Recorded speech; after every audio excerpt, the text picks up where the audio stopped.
안녕하세요. 오늘 강의를 맡은 국어 강사 안진우입니다. 제가 지난번 6월 모의평가 분석 방송을 한 지 어느덧 3개월 정도가 지났는데요. 그때 제가 그런 이야기를 드렸던 것 같습니다. 올해 보는 2017년 수능은 많은 변화가 예고되어 있고 그 변화를 제대로 대비해야 좋은 결과를 얻을 수 있다라는 말씀을 드렸었는데요.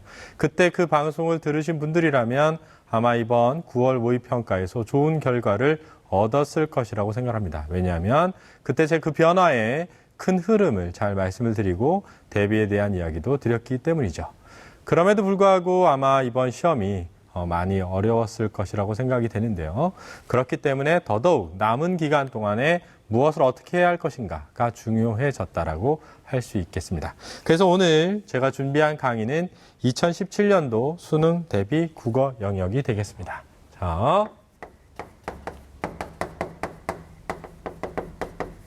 자, 여러분들 많은 걱정이 있으실 텐데 걱정하지 마십시오. 제가 오늘 여러분들과 함께 끝까지 이 강의를 잘 들으신다면 무엇을 어떻게 대비해야 할지 그리고 수능 어떻게 준비할지를 잘 알 수 있도록 도와드릴 테니까 말이죠. 자, 그러면 TBS 기적의 TV 상담받고 대학 가자 2017년 수능 대비 국어 영역 지금부터 시작하도록 하겠습니다.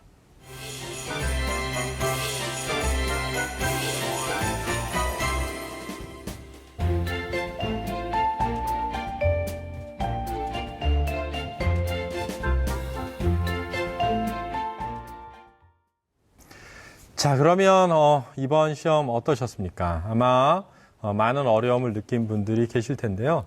제일 많은 것이 너무나 어려웠다 이런 반응들이었을 것 같습니다. 그러면 실제로 얼마나 어려웠고 그 결과가 어떻게 나올 것인지를 각 입시기관들의 예측을 통해서 한번 알아보도록 할 텐데요. 지금 이 모니터를 보면서 같이 한번 살펴보도록 하죠.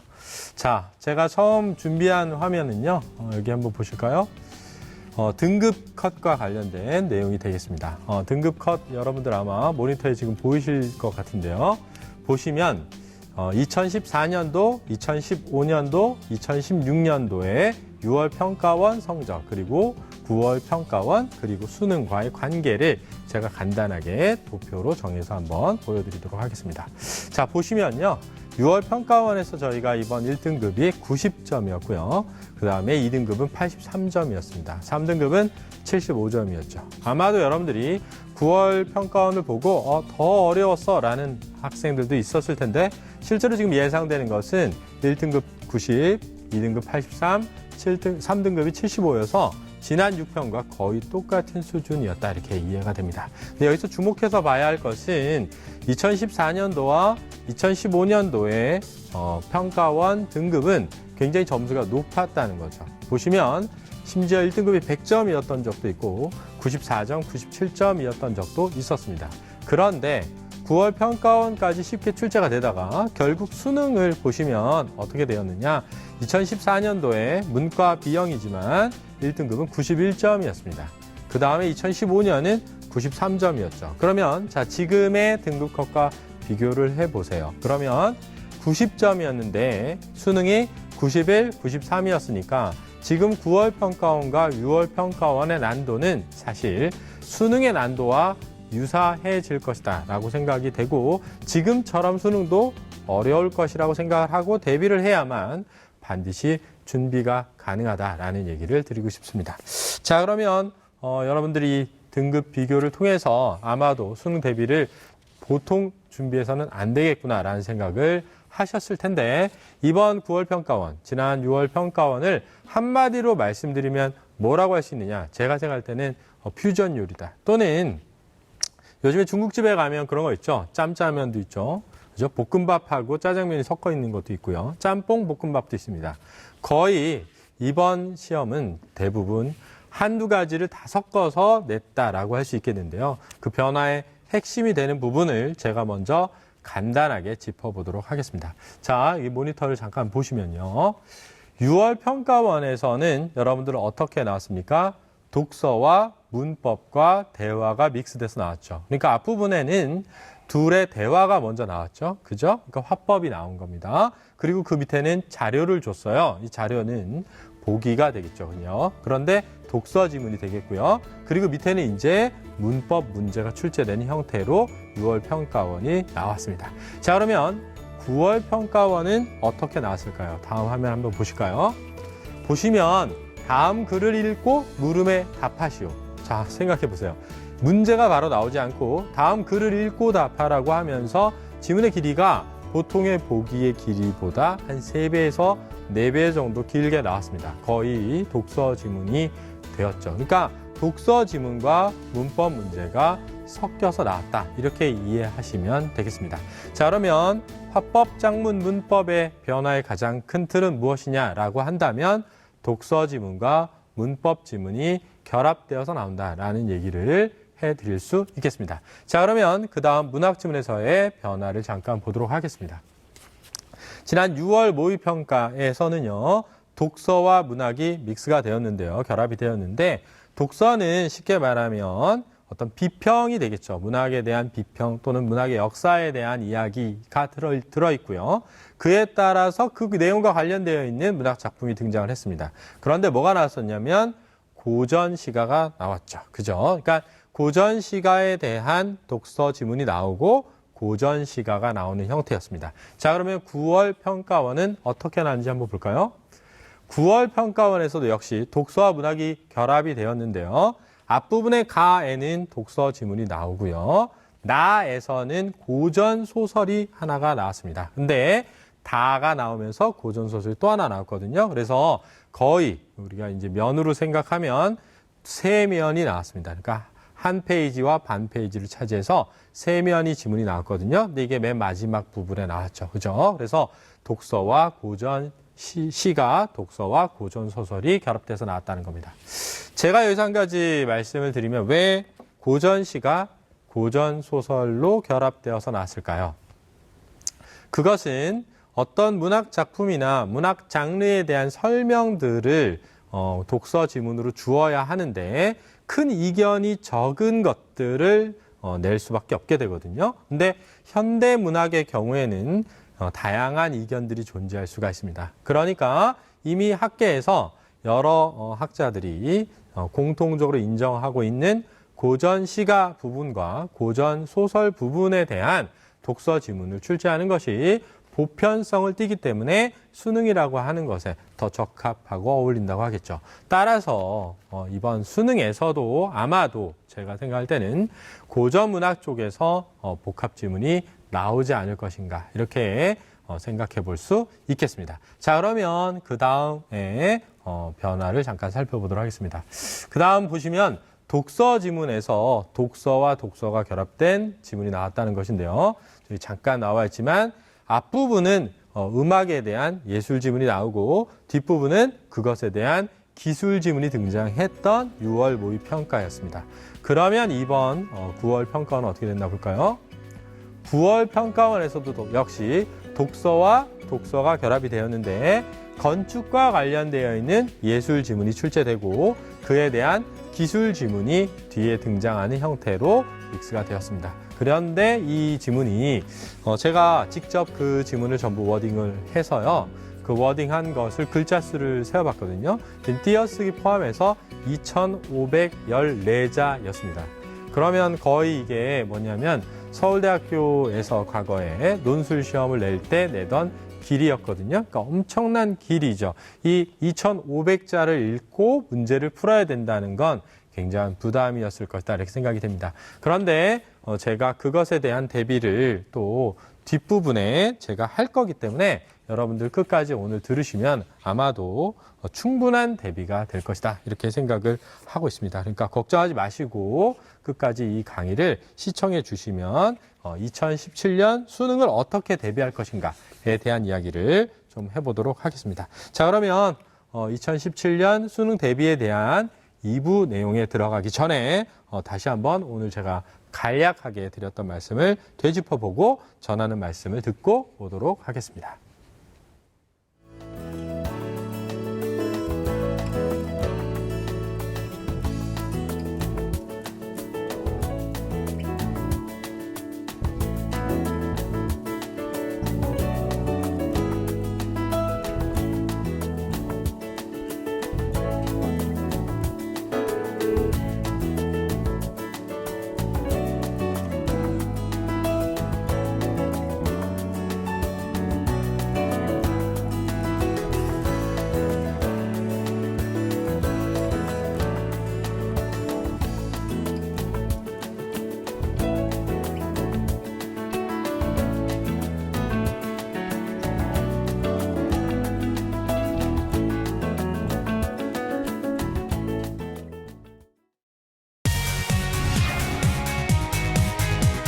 여지까지 고려한 수시 전략일 때 좀 도전하는, 수능은 좀 불안정한 지방에 거주하는 학생들이 적극적으로 도전해 볼 만한.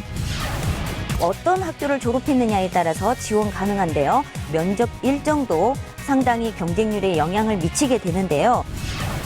실제 수능에서 성적 좋은 졸업생과 경쟁해야 하는 학생부 종합전형이라고 모두 선발 방식이 유사한 건 아닌데요.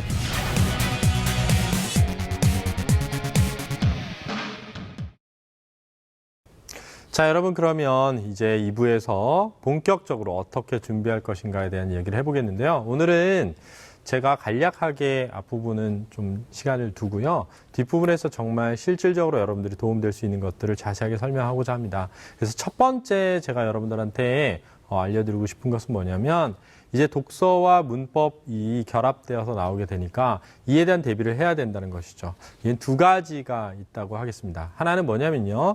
실제로 독서와 문법이 믹스되어 있는 지문들을 풀어보는 것인데요. 그런 지문들이 시중에 문제집으로 나와 있는 것이 거의 지금은 없습니다. 왜냐하면 이렇게 변화될 것이라는 것을 예측하지 못했던 것이 사실은 이제 저희가 EBS에 나온 교재들을 반영해서 수능에 출제되기로 해였는데요. 70%가 반영되기로 되어 있는데 EBS 지문들이 문법 문제를 문제로만 다루었지 그것을 어떤 독서 지문과 결합해서 내진 않았거든요.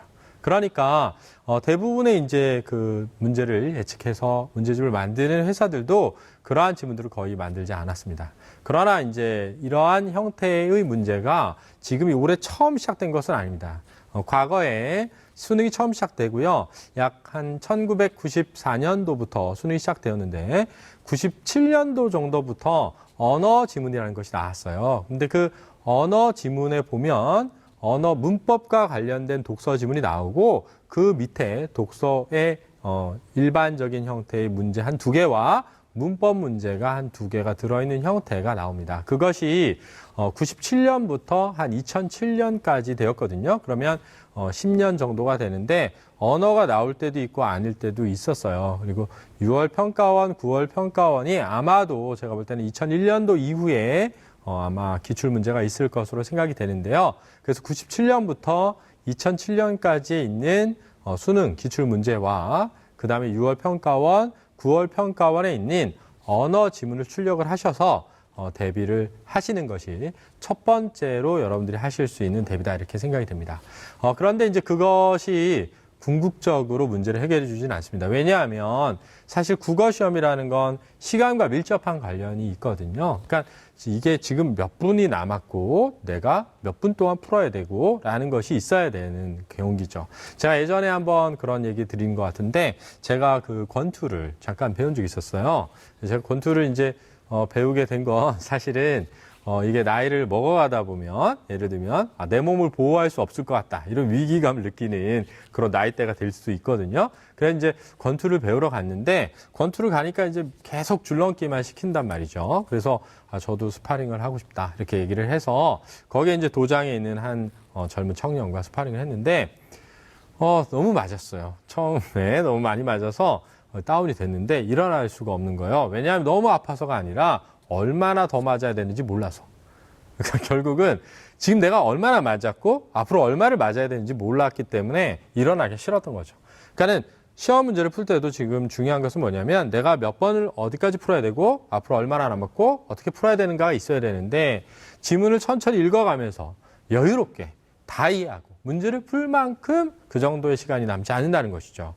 아마도 이번 시험에서도 대부분의 학생들이 시간의 부족을 느꼈기 때문에 그러기는 어려웠죠. 그러면 문법 문제에 대한 대비는 독서와 문법 문제가 들어있는 지문들을 풀어보는 것도 중요하지만 더 궁극적으로는 문법에 대한 근원적인 이해가 있어야 된다라고 생각합니다. 그래서 제가 문법에 대한 근원적인 이해를 이번 문법 문제의 지문과 내용으로 한번 설명해 보고자 하는데요. 지금 그 칠판 쪽으로 가서 같이 보면서 얘기를 해보도록 하겠습니다. 자, 이쪽으로 오시죠.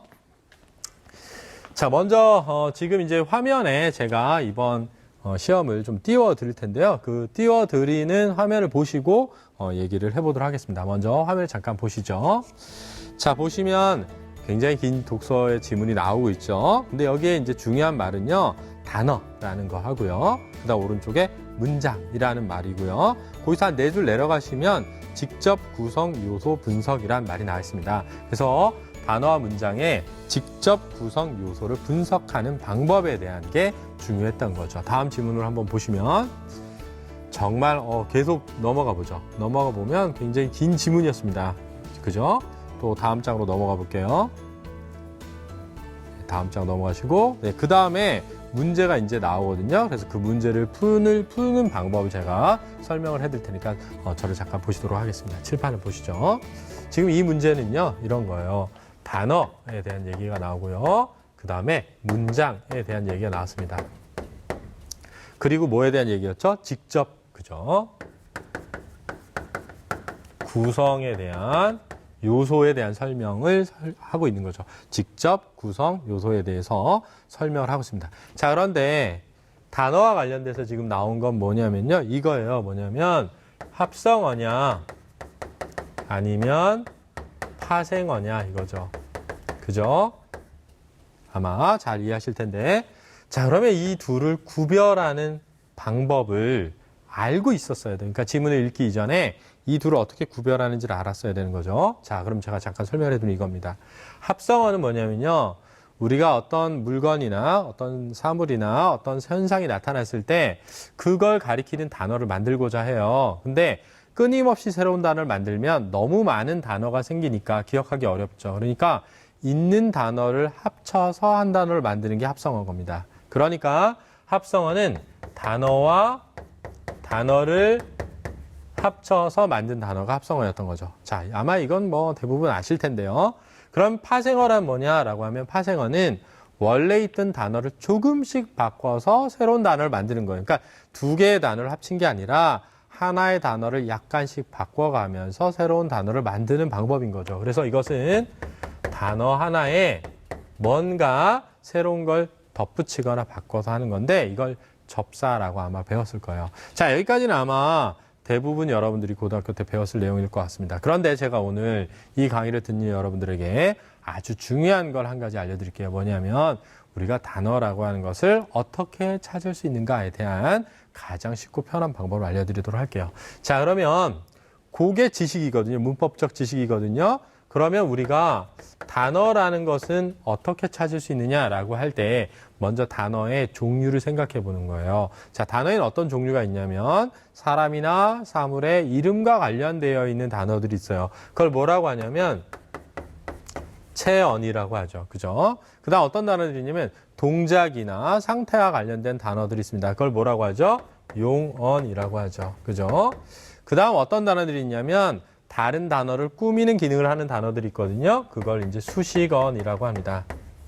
그럼 이 세 개밖에 없느냐? 그렇지 않습니다. 이 세 단어 외에 어떤 게 있냐면 관계어과 독립어이 있어요. 그런데 독립어나 관계어는 합성어를 만드는 데 쓰이질 않았습니다. 그러니까 결국은 뭘 이해해야 되냐면 단어와 단어를 합쳐서 새로운 단어를 만들 때 쓰인 단어들이 뭐가 있냐면 체언, 용언, 수식어이 있었던 거죠. 그러면 이 단어가 이것이 체언이냐, 용언이냐, 수식어이냐를 봐서 그 중에 하나면 합성어다. 이렇게 이해하면 되는 거였던 거죠. 이해되셨죠? 그러면 이게 체언인지를 어떻게 할까요? 이게 이제 제가 오늘 궁극적으로 말씀드리려고 하는 건데 체언이라는 건 어떻게 하냐면요. 체언은 뒤에 조사가 붙을 수 있습니다. 그래서 그 단어가 체언인지 알고 싶다면 조사를 붙여보면 되는데요. 여기서 조사가 뭐지? 하면은 대학 가기가 어렵습니다. 이미 그러면은 대학 가기 어려우니까 알고 있어야 돼요. 조사가 뭔지를 알고 있어야 되는데 예를 들면 뭐가 있냐면 이, 가, 을, 를 이런 것들이 조사죠. 그죠? 그래서 결론은 어떤 단어에 이, 가, 을, 를을 붙여서 말이 되면 체언이다라는 걸 알아야 되는 거예요. 그죠? 그러면 용언이라는 건 뭐냐? 용언이라는 건요.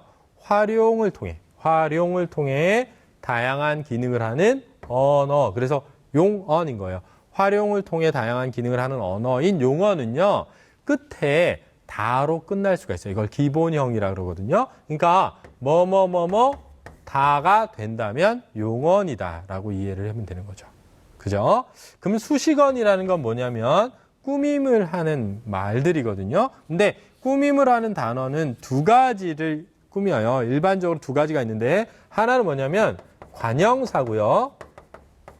하나는 부사입니다. 자, 그런데 관형사는 뭐냐면은 체언을 꾸미는 기능을 하는 애거든요. 그러니까 체언을 꾸민다고 할 때 체언은 사람이나 사물의 이름이잖아요. 그러니까 예를 들면 책상 같은 것을 꾸미는 기능을 하는 거죠. 그죠? 그러면 부사는 용언을 꾸미는 기능을 한다 그래요. 용언은 뭐라 그랬죠? 뭐뭐다로 끝난다 그랬잖아요. 그러니까 예를 들면 먹다 같은 것을 꾸미는 기능을 하면 부사가 되는 거죠. 자, 그래서 제가 여러분들에게 말씀드리고 싶은 건 뭐냐면 이게 단어인지 궁금하다. 합성어 파생어에서 단어인지 궁금하다 그러면 이, 가, 을, 를 붙여서 되면 체언, 뭐뭐다가 되면 용언, 책상이나 먹다를 꾸밀 수 있으면 수식어이다. 그러면 단어다라고 이해하면 되는 거죠. 자, 그러면 실제로 한번 써 먹어보도록 하겠습니다. 자, 예를 들어서 이번에 시험에 나왔던 문제가 되겠는데요. 눈웃음이라는 걸 한번 보도록 하죠. 자, 눈웃음이라는 단어는 과연 그러면 이거는 어떻게 만들어진 단어일까라는 생각을 해보죠. 그러면 제일 먼저 우리가 이 둘을 나눠보면 눈과 웃음으로 나눌 수가 있겠습니다. 그러면 이 눈과 웃음은 단어인가? 라고 궁금하면 눈이 아파요. 눈을 만져요. 이렇게 되죠. 웃음이 예쁘네. 웃음을 보인다. 되죠. 그러면 뭐죠? 당연히 이것은 단어와 단어가 겹쳐진 합성어가 되겠습니다. 자, 그런데 이 단어는 이렇게 하고 끝나질 않습니다. 왜냐하면 웃음이라고 하는 단어도 가만히 보면 웃 더하기 음이라고 볼 수 있으니까요. 왜 웃 더하기 음이라고 볼 수 있느냐? 이런 겁니다. 잘 보세요. 웃이 안 되죠? 웃을 안 됩니다. 체언은 아닙니다. 그럼 뭘 붙여봐라? 그렇죠. 다를 붙여봐라. 그럼 뭐죠? 웃다 되네요. 그럼 웃다 되니까 얘도 하나의 단어였던 거죠. 그런데 음을 음다 안 되죠? 책상 안 됩니다. 먹다 안 되죠. 그러니까 이건 뭐죠? 단어가 아니라 접사죠. 그럼 여기는 뭐죠? 파생어인 겁니다. 그러면 이번 문제에 뭐라고 얘기했었냐면 B는 그 직접 구성 요소 중 하나가 파생어인 합성어이다. 파생어인 합성어이다. 이렇게 된 거죠. 이해되시죠? 자, 요게 지금 제가 드리고 싶은 말씀이에요. 그래서 매우 중요한 건데요. 그것이 단어냐 아니냐를 구별해야 된다면 우리말에 단어의 종류가 뭐가 있는지를 분명하게 이해한 상태에서 접근을 하는 것이 중요한데 체언, 용언, 수식언, 관계언, 독립언이 있다. 합성어를 만들 때는 체언, 용언, 수식언으로 만든다. 그러니까 이가 을을 같은 게 붙으면 체언, 뭐뭐다로 끝나면 용언, 그 다음에 꾸민 말이 사과, 책상 이런 걸 꾸미면은 관형사, 그죠? 먹다, 달리다 이런 걸 꾸미면 부사 이렇게 된다는 걸 기억만 해두셔도 굉장히 도움이 되는 거죠. 예를 들어서 놀이터를 한번 보죠. 놀이터도 이번에 나왔는데요. 어떻게 하면 되느냐 이렇게 되는 거죠. 잘 보세요. 놀이터라고 돼 있잖아요. 그러면 이제 이게 어떻게 결합된 단어일까 생각해 보는 거예요. 그러면 놀이와 터가 결합됐다라고 한다면 이게 단어인가 궁금하잖아요. 그러면 놀이가 재미있구나 이렇게 할 수 있죠. 그죠? 놀이를 했다 되겠습니다. 그죠? 이 터를 볼까요? 터가 나빠요. 터를 잡았다. 이렇게 하면 되죠. 그러니까 이게 단어와 단어인 합성어가 되겠죠. 그러면 놀이는 아까 얘기했지 않습니까? 그죠? 놀이는 놀 더하기 이가 아닐까? 이렇게 생각해 봐야 되는 거예요. 과연 이게 놀 더하기 이인지를 확인하고 싶어요. 놀이, 놀가, 놀를 안 되잖아요? 그런데 놀다 되잖아요. 놀다란 말 있잖아요. 그러니까 놀다에 이가 결합된데 이가 아니죠. 이를 아니죠. 이다 아니죠. 그러니까 이거는 접사죠. 그래서 파생어가 되겠습니다. 그러니까 아까 거하고 똑같이 되겠죠. 그런데 여기서는 뭐라고 얘기했냐면 직접 구성 요소 중에 하나가 합성어인 파생어이다. 반대로 돼 있죠. 그러니까 이건 틀린 게 되었던 것입니다. 자, 이것도 매우 중요한데요. 왜 중요하냐면요. 제가 지금 뭐에 대해서 얘기하고 있냐면 문법에 대해서 얘기를 하고 있거든요. 문법. 여러분들 문법이 뭐라고 생각하십니까? 사실 문법은요. 의사소통을 하는 데 있어서 필요한 규칙이에요. 그러니까 내가 어떤 타인과 의사소통을 하고 싶은데 규칙이 없으면은 그죠? 의사소통이 불가능해지기 때문에 규칙을 만든 거거든요. 그 규칙이 바로 문법입니다. 그런데 우리가 지금 문장에 대한 얘기를 하고 있어요. 근데 문장에서 중요한 문법적 요소가 뭐냐면은 문장 성분이에요. 근데 이 문장 성분을 찾는 방법이 매우 중요합니다. 뭐냐면 서술어를 제일 먼저 찾아야 되거든요. 근데 서술어가 뭐냐라고 하면 매우 다양하게 학생들이 반응을 해요. 서술어, 이게 서술어, 이게 서술어 이렇게 말하는데 제가 들어보면 다 그렇게 외우면 안 됩니다. 어떻게 외워야만 되냐면 서술어란 무엇이다, 어찌하다, 어떠하다에 해당하는 모든 것 이렇게 외워야 되거든요. 근데 정말 이 정의를 죽었다 깨어나다 알아야 되는데 모르는 학생이 너무 많단 말이에요. 그러니까 오늘 이 강의를 들은 분들은 꼭 알아두셔야 돼요. 뭐냐면 서술어란 무엇이다, 어찌하다, 어떠하다에 해당하는 모든 것이에요. 왜 이렇게 외워야 되냐면 우리말이 서술어가 되려면 어떻게 되는지 아세요? 체연 무엇에 조사이다가 붙거나 동사이거나 형용사이면 서술어가 되는 거예요. 그러니까 우리나라 말은 체연의 조사가 붙어서 서술어가 되거나 용언이거나 이래야 되는 거죠. 그러니까 서술어가 뭐냐 그러면 무엇이다, 어찌하다, 어떠하다. 이게 서술어다. 이렇게 이해해 두셔야 되고, 그럼 주어가 뭐냐? 그러면 또 뭐 여러 얘기를 해요. 뭐 문장의 주체가 되는 거 이렇게 얘기하는데 그렇게 되면 절대 안 되고 뭐라고 해야 되냐면 서술어에 대한 누가 무엇이다 이렇게 해야 돼요. 이게 주어에 대한 가장 정확한 정의거든요. 서술어에 대한 누가 무엇이가 주어다라는 거를 알지 못하면 매우 어려워집니다. 자, 잘 보세요. 지금 이 문제가 어떻게 되냐면요. 소포가 도착했다고 들었다예요. 들었다 이렇게 돼 있죠. 그러면 이제 생각해 보죠. 자, 우리가 서술어가 뭐라 했냐면은 무엇이다, 어찌하다, 어떠하다에 해당하는 모든 것이라고 했잖아요. 자, 그러면 어쨌다고요? 자, 생각해보세요. 어쨌어요? 들었죠. 어쨌니? 그러면 들었다. 이게 서술어거든요. 그럼 누가 들었을까요? 자, 왜냐하면 서술어에 대한 누가 무엇이잖아. 누가 들었죠? 소포가 들었습니까? 아니란 말이에요. 소포가 들을 수가 없죠. 그러니까 들었다에 대한 주어는 소포가가 아니었단 말입니다. 이게 이 문제를 푸는데 제일 결정적인 것이었거든요. 그러니까 내가 들었다 이렇게 되죠. 그러니까 생략되어 있는 거죠. 그죠? 내가 들었다. 그러니까 도착했다 이거죠. 어쨌다고? 도착했다. 이게 서술어고요. 뭐가 도착했죠? 소포가 도착했죠. 그러니까 이 둘이 먼저 묶여 있다는 걸 알아야 이 문제를 풀 수 있는 그런 문제였던 겁니다. 그래서 제가 드리고 싶은 말씀은 문법 문제라고 하는 것을 풀 때는 그 문법에 대한 지식, 이게 사실은 매우 중요하다는 거예요. 그래서 제가 이런 말씀을 드리고 싶어요. 우리가 시간을 줄이기 위해서 공부를 하는 거지 않습니까? 그런데 문법 문제를 내가 충분히 시간을 갖고 읽고 이해해서 풀겠다라는 건 제가 생각할 때는 수능을 대비하는 기본적인 자세가 되지 못한다고 생각합니다. 왜냐하면 기본적으로 문법 문제는 그 지식이 변화할 수가 없다는 거예요. 그러니까 생각해 보세요. 문법은 사회적으로 규정된 약속된 틀이죠. 그러니까 다양한 견해가 있더라도 하나의 약속을 해버리는 거예요. 그러니까 어느 게 옳으냐, 어느 게 맞으냐를 가지고 막 논쟁하는 것이 아니라 우리 이렇게 하기로 하자라고 사회적으로 합의를 하고 약속을 한 것이죠. 그러면 문법이라고 하는 것은 그 내용이 변화하기가 어려워요. 그리고 변화하게 되면 약속을 통해서 변화시키거든요.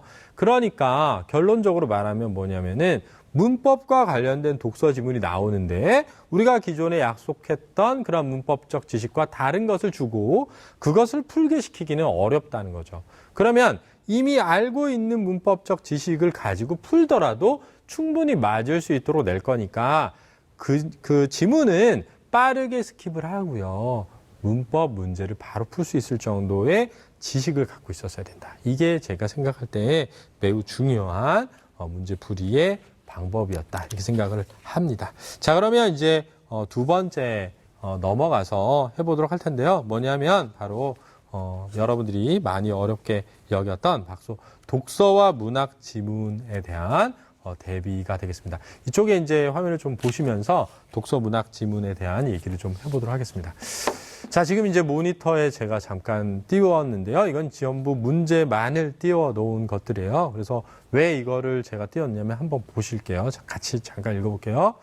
가에서 설명한 중국의 전기와 우리의 전기에 대한 이해로 적절한 것은 이랬거든요. 보이시죠? 그러면 가를 보고 풀면 되잖아요. 그죠? 근데 41번을 보실게요. 가를 바탕으로 나, 다의 인물에 대한 설명으로 적절하지 않은 것은 이랬거든요. 그러면 먼저 가를 읽고 그 다음 나와 다를 읽으면 되겠죠. 그죠? 그런데 42번을 보면 나와 A를 비교한 내용으로 적절한 것은 그랬는데 A가 다 속에 있었고요. 43번을 보면 기억을 참고해 나를 이해한 것은 근데 기억이 가였단 말이에요. 그죠? 44번은 다에 나타난 주인공의 사랑에 대한 감상으로 적절하지 않은 것은이고요. 45번은 다에 구현된 니은에 대한 이해로 적절하지 않은 것인데 그것이 가 속에 있었다는 거죠. 자, 그러면 그게 무슨 얘기를 제가 하고 싶은 거냐? 지금 뭐가 어쩌고저쩌고 뭐 가가 어쩌고 나가 어쩌고 이렇게 얘기했는데요. 복잡하게 생각하실 게 아니라 이 얘기입니다. 뭐냐면 사실 이제 흐름을 제가 짚어볼게요. 어떻게 된 거냐면 지금 이번에 여러분들이 분명히 화법, 작문, 문법을 한 20분 안에 풀었을 거라고 생각을 해요. 공부를 좀 꾸준히 한 학생이라면 9시까지 했겠죠. 그리고 난 다음에 이제 문제를 딱 넘겼더니 문학이 먼저 나왔죠. 원래는 독서 지문이 쭈루룩 나오고 문학 지문이 뒤에 쭈루룩 나오는 형태였는데 이 구평에서는 문학이 먼저 나왔단 말이에요. 근데 고전시하고 현대시가 그렇게 어렵지 않았습니다. 그래서 아마 잘 풀었을 거라고 저는 생각을 합니다. 그런데 이제 여기서 브레이크가 걸린 거죠. 뭐가 걸렸냐면은 그 소설 지문하고 극 지문이 믹스돼서 나왔거든요. 근데 굉장히 유명한 작품이 나왔어요. 그래서 아마 독짓는 늙은이가 나와서 대부분의 학생들이 나 이거 아는데 하고 쉽게 받아들였을 것 같아요. 그런데 문제가 뭐였냐면은 그 독짓는 늙은이의 첫 번째 문제를 풀려고 하는데 그 문제에 나와 있는 21번 문제인가 그랬거든요. 그 첫 번째 문제가 그 부분이 어디에 있는지를 굵은 글씨로 표시를 해주지 않았다는 거예요. 그러니까 이게 어디 있지 하면서 찾고 또 찾고 한 거죠. 근데 그게 극 있죠? 소설 있죠. 그러니까 가 있고 나 있으니까 극에 있는 건지 아니면 소설에 있는 건지를 또 구별을 안 해놨기 때문에 또 그걸 또 찾아야 되는 거죠. 그러니까 시간이 거기서 많이 걸렸을 겁니다. 그러니까 거기서 시간이 엄청 많이 걸렸는데 딱 넘겼더니 기술 예술 지문이 엄청 길었거든요. 그래서 기술 예술 지문이 엄청 기니까 이거 어떡하지 하면서 읽었을 거란 말이에요. 근데 그걸 다 읽고 문제를 푸는데 문제는 어렵지 않았지만 지문이 너무 길었기 때문에 시간이 막 10분이 넘어간 거죠. 그리고 넘어갔는데 이제 칼로릭 지문, 과학 지문이 나왔는데 문제가 좀 어려웠어요. 그래서 문제에서 헤맸는데 시간은 거의 없죠. 그런데 갑자기 사단이 나왔는데 사단 나오죠. 법인 나오죠. 법인격 나오죠. 개인권 나오죠. 법인격 부인론 나오죠. 엄청나게 많은 정보가 사회지문인데 빽빽하게 들어찼단 말이에요. 그런데 선지를 바로 지문에서 찾기가 굉장히 어렵습니다. 그래서 멘붕을 경험하고 지금 아까 말씀드렸던 제가 여기서 보여드렸던 그 소설, 과학, 독서 지문, 믹스 지문이 나왔는데 딱 한 장을 넘겼더니 한 바닥 전부 지문, 반바닥 지문, 그리고 문제가 뒷장까지 넘어가지고 있단 말이에요. 그러니까 얼마나 힘들었겠습니까? 이 순간에. 그때 문제를 봤어야 되는 거죠.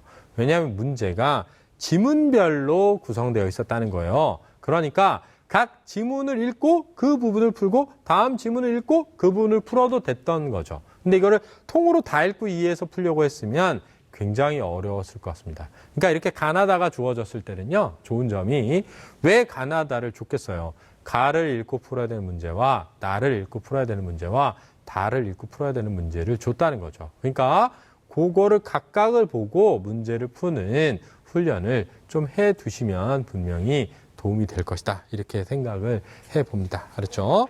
자, 그래서 이제 지금 문학에서의 믹스 지문에 대한 얘기를 했고요. 이제 오늘의 가장 하이라이트죠. 독서 지문, 즉 기술예술 복합 지문.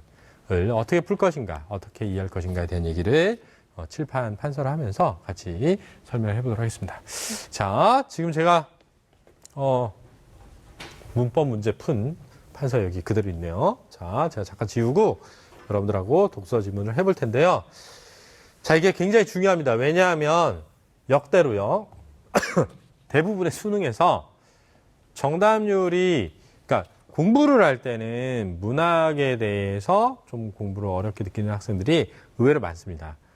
그런데 결국 수능 시험에서 어디서 나락으로 떨어지느냐 하면 대부분이 독서, 즉 비문학 지문, 과거에 우리가 이제 비문학 지문이라고 했던 독서 지문에서 어려움을 겪게 되거든요.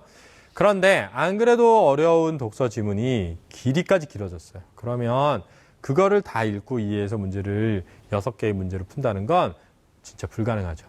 그런데 제가 볼 때는 이렇게 생각합니다. 뭐냐면 지문을 완벽하게 다 이해하지 못하더라도 다시 보고 풀면 되거든요. 아니 예를 들면 우리가 어떤 지문을 읽고요.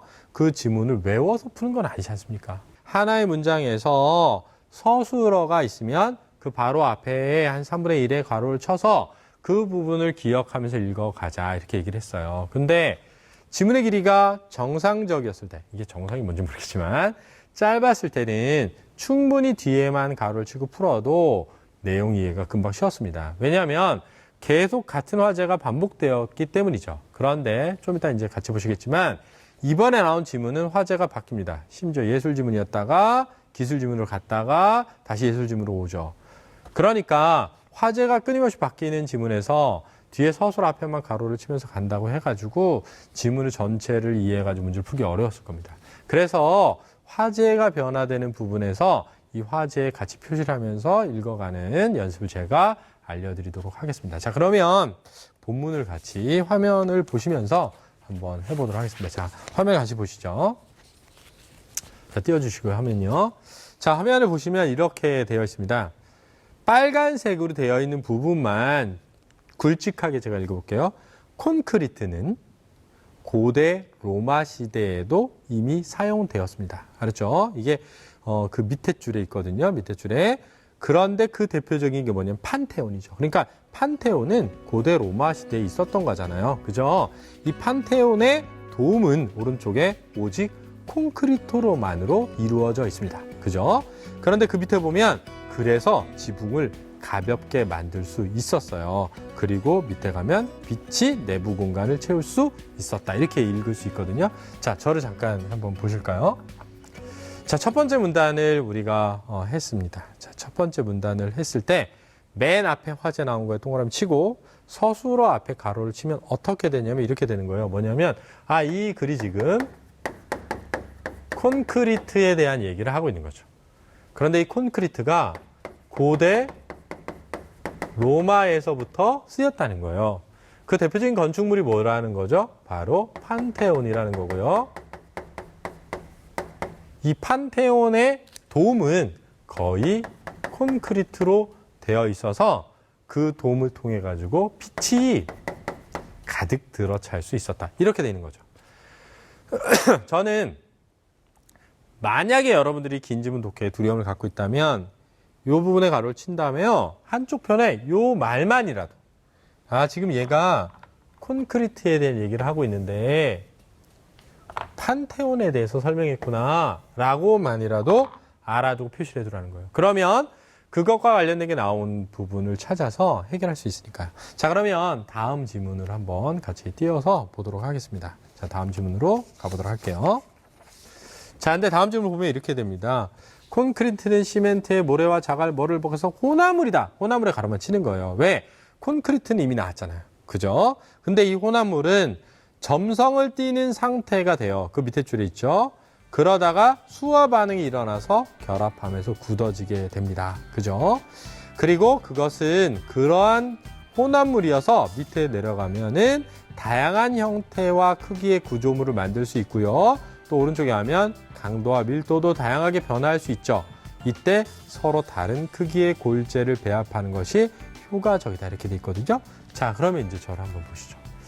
자, 잠깐 볼게요. 콘크리트는 고대 로마 시대부터 쓰였는데 판테온이 그렇대요. 근데 이 콘크리트는요, 뭐냐면요, 바로 혼합물이에요. 여러 가지를 섞어서 만든 혼합물인데 수화 반응이라는 게 일어나나 봐요. 그죠? 이 혼합을 하는 과정에 여러 가지를 하면 다양한 형태와 크기를 만들 수 있다는 거죠. 이게 이 지문에서 이제 얘기한 두 번째 문단 얘기죠. 그러니까 핵심이 되는 걸 되게 간단한 거예요. 마침표 보면 그 앞에 가로를 쳐서 그것만으로도 연결이 되는 거죠.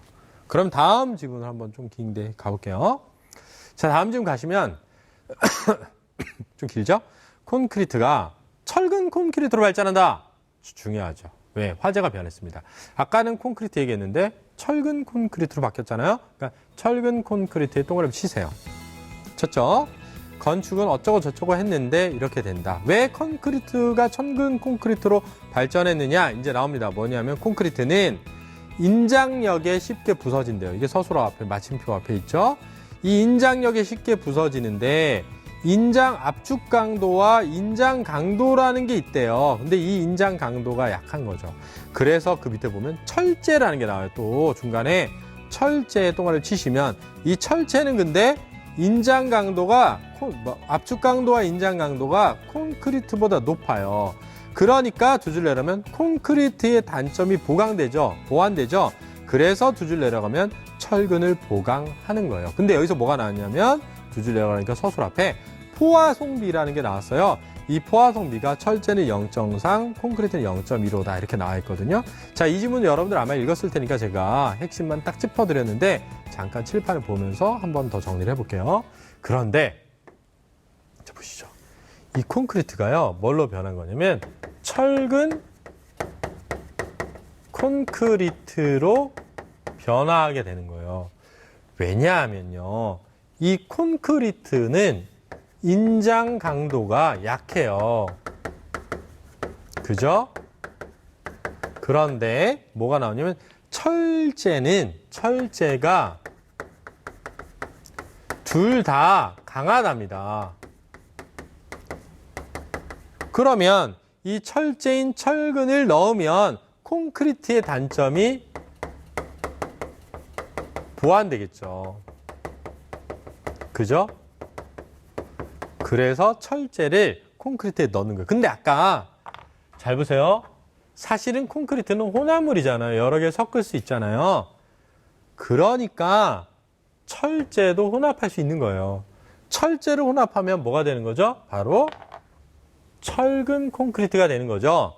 그럼 철근 콘크리트는 콘크리트의 단점인 인장 강도를 강하게 만드는 것이 되는 거예요. 그러니까 그 글이 어딜 향해 뭘 향해 가고 있는지를 이해하지 않으면은 문제를 풀 수가 없죠. 근데 길다 보니까 막 이해를 못했단 말이에요. 그 다음 지문으로 가기 전에 그런데 갑자기 과학 지문이 기술 지문이다 보니까 포화송비라는 게 나왔어요. 포화송비. 근데 철제가 0.3이고요. 콘크리트는 0.15래요. 그러니까 여기서부터 이제 복잡해지죠. 아, 이걸 어떻게 기억하지? 이렇게. 그러니까 간단하게 그것과 관련된 부분은 표시를 해두는 거예요. 한쪽에다. 특히 대비되거나 차이가 드러나는 것이 나오면 수능에는 꼭 나오게 돼 있어요. 그러니까 과학기술 지문에서 특징이 뭐죠? 원인과 결과의 관계를 파악하는 것 하고 대비대조되는 것, 공통점 찾기 이거거든요. 그 부분은 반드시 표시를 해두셔야 됩니다. 자, 그러면 이제 그 다음 질문으로 가볼게요. 강도가 높고 어쩌고 하면서 기둥의 간격을 넓힐 수 있게 된 거예요. 왜? 보완이 돼서요. 그러면서 예술적 영감을 줄 수도 있었는데 그 밑에 가면 르꼬르비지에라는 사람이 있어요. 이 르꼬르비지에라는 사람이 오른쪽에 사보아 주택이라는 걸 만들었거든요. 이 사보아 주택은 기둥의 간격이 넓다 보니까 공중에 떠 있는 느낌이 들 정도인 거죠. 그리고 지붕이 막 소우주임을 느낄 수 있게 돼 있고 기선의 갑판에 서 있는 것처럼 느끼게 만들었다 이렇게 되는 거거든요. 제가 뒤에 서술어만 읽은 거예요. 자, 앞에 한번 보실까요? 그런데 이 철근 콘크리트로 아까 얘기했던 사람 르꼬르비지에라는 사람이 뭘 만들었냐면 사보아 주택이라는 것을 만든 것이죠. 그죠? 그리고 이 2층의 거실에 그죠? 2층의 주거 공간이 지붕으로 연결된대요. 2층이 지붕으로 연결돼서 마치 배에 타고 있는 것 같다. 했거든요. 그러면 잘 보세요. 지금 철근 콘크리트로 만든 사보아 주택 얘기를 한 거네요. 콘크리트로 만드는 판테온, 철근 콘크리트로 만든 사보아 주택. 요 정도 나왔으면 아마 잘 풀었을 겁니다. 그런데 오 마이 갓. 그죠? 지문이 더 나왔어요. 자, 그다음 한번 가 볼까요? 아, 정말 짜증이 납니다. 아, 이런 얘기 하면 안 되는데요. 자, 둘째 줄에 기분이 좋아졌네요. 자, 둘째 줄에 보시면 프리스트레스드 콘크리트. 아, 스트레스 안 받는 건데 프리스트레스드 콘크리트가 또 제작이 돼요. 근데 이 프리스트레스 콘크리트를 만드는 방법이 나오고 제작 방법이 나오고 이걸 통해 캠벨 미술관을 만들었대요. 그 캠벨 미술관은 내부의 전시 공간이 한계층이 된 거예요. 엄청 이제 더 넓어진 거죠. 더 넓어진 거죠. 그러면서 밑에 빛이 실내를 환하게 채울 수 있게 되었다. 이렇게 되는 거거든요. 자, 그럼 여기를 보실까요? 그러면 여기서 끝난 게 아니라 뭐냐면 프리 스트레스트 콘크리트까지 나온 거죠. 그리고 그 프리스트레스트 콘크리트를 만드는 제작 방법이 나오고요. 그걸로 만든 캠벨 미술관이 나온 거죠. 그리고 이 캠벨 미술관도 빛으로 환하게 채울 수 있었다. 이렇게 돼 있죠. 그러면 얘는 프리스트레스트 콘크리트에 대한 얘기를 했는데 그 대표적인 예로 캠벨 미술관을 든 거죠. 그렇죠. 그러면 잘 보세요.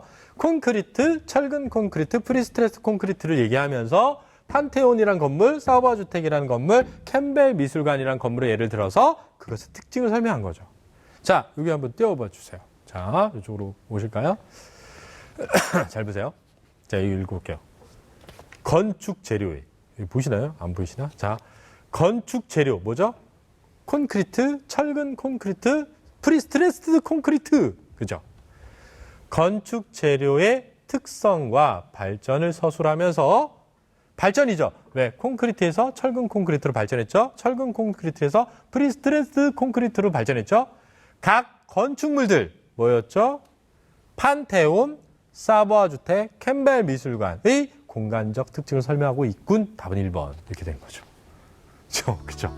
이랬죠. 그러니까 큰 틀을 잘 따라갈 수 있으면 제가 볼 때는 문제를 쉽게 풀 수 있다는 거예요. 근데 큰 틀을 못 따라가면 문제를 풀 수가 없죠. 그런데 이제 한 문제가 되게 복잡한 문제가 하나 나왔거든요. 그거 설명을 제가 하고 좀 시간이 거의 다 되어가는 것 같아서 마무리를 할게요. 저쪽에 칠판으로 다시 가서 설명을 좀 해보도록 하겠습니다. 제가 자꾸 왔다 갔다 하니까 굉장히 어지러우실 텐데, 자, 먼저 문제를 한번 화면에 띄워놓고 이 문제를 어떻게 풀었어야 되는지를 한번 보도록 할게요. 자, 문제를 잠깐 보시면 28번 문제였습니다. 이 문제는 굉장히 복잡해 보여요. 근데 문법, 그러니까 비문학 지문에서 보기가 주어지면요, 보기 분석이 제일 중요합니다. 그래서 보기 분석이 안 되면 안 되거든요. 그래서 보기 분석이 먼저 돼야 되겠습니다. 힘을 가해서 변형을 관찰했더니 어떻게 되어서 어떻게 되었다 이렇게 나오고요. 거기에 뭐라고 나오냐면 포화성비 얘기가 나오는데 A와 B의 포화성비는 변형 정도에 상관없이 그 값이 변하지 않았다 이랬거든요. 그래서 A와 B의 지름과 높이는 원래 동일했다 이렇게 나왔단 말이에요. 그죠? 그러면 칠판 잠깐 보실게요. 자, 지금 이렇게 나오고 있는 거예요. 보기에 A가 나오고요. B가 나왔는데 A가 뭐였냐면 철제였어요. 이게 콘크리트고요. 그러면서 뭐라 하냐면 포화성비에 대한 설명을 해요. 근데 포화성비가 뭐냐면은 뭐라고 얘기했냐면은 높이와 지름의 관계인데 지름의 변화량의 절대값을 높이의 변화량으로 나누어 이랬거든요. 그러니까 지름을 높이로 나누어 이렇게 돼 있단 말이에요. 그러면 포화성비란 높이분의 지름이고요. A는 철제고 B는 콘크리트죠. 자, 제가 문제를 푸는 방법을 알려드릴게요. 이런 문제가 나올 때는 어떻게 하냐면 손으로 푸는 거예요. 공부는 그러잖아요. 공부는 머리로 하는 게 아니라 엉덩이로 하는 거다. 왜? 엉덩이 딱 책상에 붙이고 열심히 앉아있는 애들 공부 잘하니까요. 그죠? 문제는요, 눈으로 읽고 그냥 바로 푸는 것이 아니라 손으로 써가면서 푸는 거예요. 손으로 쓸 때 정확하게 바로 풀리기 때문이죠. 자, 그럼 이제 해볼게요. 어떻게 하는 거냐면 A는요, A라고 그냥 써놓고 끝내지 말고 A는 지금 철제죠. 철제인데요. 얘의 높이분의 지름은요 0.3입니다. 여기 있죠. 여기 철제 0.3. 그러면은 자, 사실 이제 제 아들이 초등학교 4학년이에요. 지금 이제 초등학교 4학년인데 그 강북 지역에 있는 동북 무슨 학교에 다니고 있어요. 근데 제 아들한테 물어봤어요. 야, 0.3이 몇 분의 몇이니? 이렇게 물어봤다며. 그랬더니 10분의 3이래요. 자, 이걸 모르면 대학을 못 갑니다. 제가 말하는데 0.3이 10분의 3인 걸 모른다. 대학에 못 가요. 왜 못 갈까요? 왜? 그쵸. 초등학생도 아는 걸 모르는데 대학을 가면 안 되죠. 그죠? 그럼 B는 콘크리트죠. 콘크리트인데요. 잘 보세요. 당연히 높이분의 지름이 몇이었냐면 0.15예요. 그러면 10분의 100분의 15죠. 큰일 날 뻔했네요. 저 대학 못 갈 뻔했네요. 0.15는 100분의 15예요. 이걸 모르면 못 가는 거죠. 자, 여기까지가 됐다라고 하면 다음 화면 잠깐 볼게요. 4번을 볼게요. A와 B의 압축력을 가했을 때 줄어든 높이의 변화량이 같았다면 B의 지름이 A의 지름보다 더 늘어났을 것이다. 이랬거든요. 자, 여기를 한번 보실게요. 자, 화면을 보시죠. 자, 여기 칠판을 보시죠. 높이가 같았다면 이렇게 됐거든요. 근데 높이가 지금 다르죠. 100하고 10. 그러니까 같게 만들겠습니다. 제가. 그럼 어떻게 하면 같아지느냐? 이렇게 하면 같아지죠. 0을 넣어요. 그럼 같아지죠. 높이가 같았다면 이렇게 됐거든요. 그 다음 뭐라냐면 B의 지름이 A보다 늘어났을 것이다. B의 지름이 A보다 늘어났을 것이다. B는 15, A는 30. 뭐가 더 크죠? A가 크죠. 이걸 모르면 대학을 가면 안 되죠. 자, 그래서 제가 이제 드리고 싶은 말씀은 이런 거예요. 굉장히 어려워 보였던 지문이 사실은 그렇게 어려운 게 아니었는데 제가 생각할 땐 두 가지였던 것 같아요. 뭐냐면 첫 번째, 잘라서 중심을 확실하게 이해하면서 넘어가지 못했다. 왜? 독해법이 부족해서. 독해 방법이 잘못되어 있어서. 화제와 화제의 변화와 그것에 대한 주제를 서술어 앞에 가로치기 하고 그 앞부분에 화제 동그라미치기로 해결할 수 있습니다. 두 번째, 그런 계산 문제가 나왔을 때 아주 어려운 계산 문제가 아니라 보통 제 아들 나이 몇 학년이죠? 초등학교 4학년 나이면 풀 수 있는 그런 문제였다라고 보시면 되겠습니다. 사실은 이제 제가 마무리로 어떤 얘기를 할까라는 여러 고민을 하다가요, 이런 얘기를 해주고 싶어요. 제가 되게 좋아하는 말 중에 하나고, 또 제가 저의 또 사랑하는 아들, 또 제가 사랑하는 수험생들 모두에게 좀 전하고 싶은 얘기인데, 제가 이제 오랜 기간을 뭐 살아오진 않았지만 그런 생각이 들어요. 뭐냐면은 우리가 과거에 했던 어떤 노력들이 있지 않습니까? 그 노력들에 자만을 해서 오늘을 나태하게 하면 좋은 결과가 나올 수 없다는 거죠. 근데 그보다 더 중요한 게 있습니다. 뭐냐면 아직 닥치지 않은 미래에 대한 불안 때문에 오늘을 망쳐서는 안 되는 겁니다.